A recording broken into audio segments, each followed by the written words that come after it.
नमस्कार मित्रों, Indian talent में आपका स्वागत है। आज आपके सामने स्वर्ण तंत्र नामक ग्रंथ में से एक और दिव्य प्रयोग। ये प्रयोग आपने पहले कभी ना सुना होगा ना देखा होगा। इस प्रयोग के लिए हमें चाहिए हरिद्रा वत्स नाम का पौधा। जी हाँ, ग्रंथ में लिखा गया है हरिद्र वत्सनाभ, लेकिन इसको वत्सनाभ के नाम से भी जाना जाता है। यह पौधा मिलना बहुत ही दुर्लभ है। पर्वतराज हिमालय के इर्द गिर्द जीवनदायिनी जड़ी बूटियाँ ही नहीं, प्राणघातक विष वाली वनस्पतियाँ भी मौजूद हैं, जो कुछ क्षण में ही इंसान की जान ले सकती हैं। हिमालय के नज़दीक पाए जाने वाले मीठे विष नामक वनस्पति के फूल सूंघने मात्र से इंसान मूर्छित हो जाता है। मित्रों, दिखने में यह पुष्प बहुत ही सुंदर परंतु प्राणघातक है।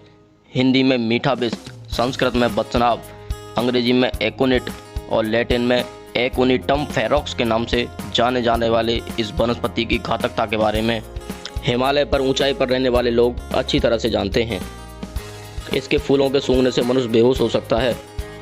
सबसे अधिक जहर इसकी जड़ में होता है। जड़ का आकार बछड़े की नाभि जैसा होता है। आयुर्वेदिक के हिसाब से देखें तो ये मधुमेह और पक्षाघात में बहुत लाभकारी है।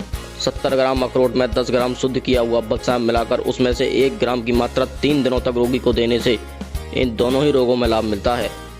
वत्सनाभ का तेल सभी प्रकार के दर्द से लाभकारी है। यह गठिया और सूजन को कम करने में विशेष उपयोगी होता है। बिच्छू के कांटे के स्थान पर इसे पीसकर लेप करने से अवश्य ही लाभ मिलता है। परंतु ज़्यादा डिटेल में ना जाते हुए हमें आपको केवल स्वर्ण बनाने से संबंधित जानकारी ही देनी है, तो इसी के साथ शुरू करते हैं स्वर्ण तंत्रम। हरिद्रा वत्सनाभ को लाकर उसका चूर्ण करने के पश्चात उस चूर्ण को द्रवित ताम्र में डालने से वह ताम्र स्वर्ण हो जाता है। यह सिद्ध प्रयोग है। इसमें और कुछ करने की कोई ज़रूरत नहीं, परंतु इसमें द्रवित ताम्र शुद्ध होना आवश्यक है। इसका दूसरा प्रयोग देखिए।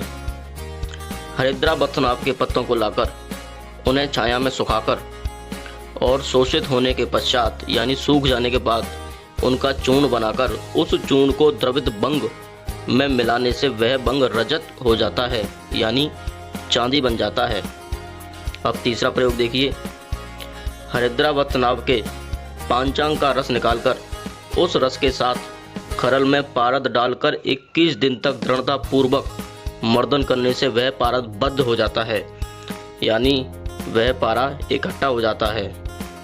उस बद्ध पारद को धारण करने से मनुष्य आकाशगामी होता है। मित्रों, बद्ध पारद से मतलब है कि उसकी गोली बनाई जा सके, उसकी गोली बन जाए और उसको धारण किया जाए तो यह क्रिया संभव है।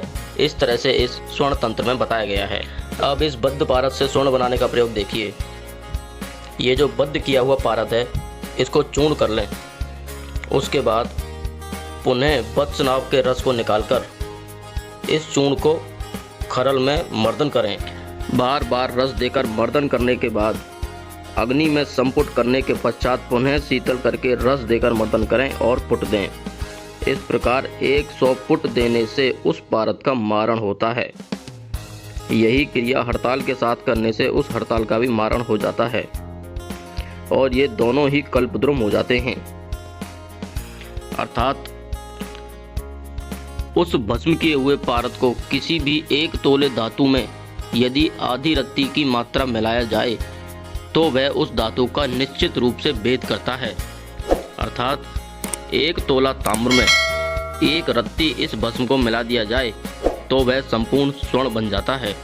मित्रों, आज की जानकारी आपको कैसी लगी इसके बारे में हमें अवश्य बताएं, और जानकारी पसंद आए तो वीडियो को लाइक अवश्य करें और चैनल को सब्सक्राइब करें। इसी के साथ बहुत बहुत धन्यवाद। नमस्कार। ओम नमः शिवाय।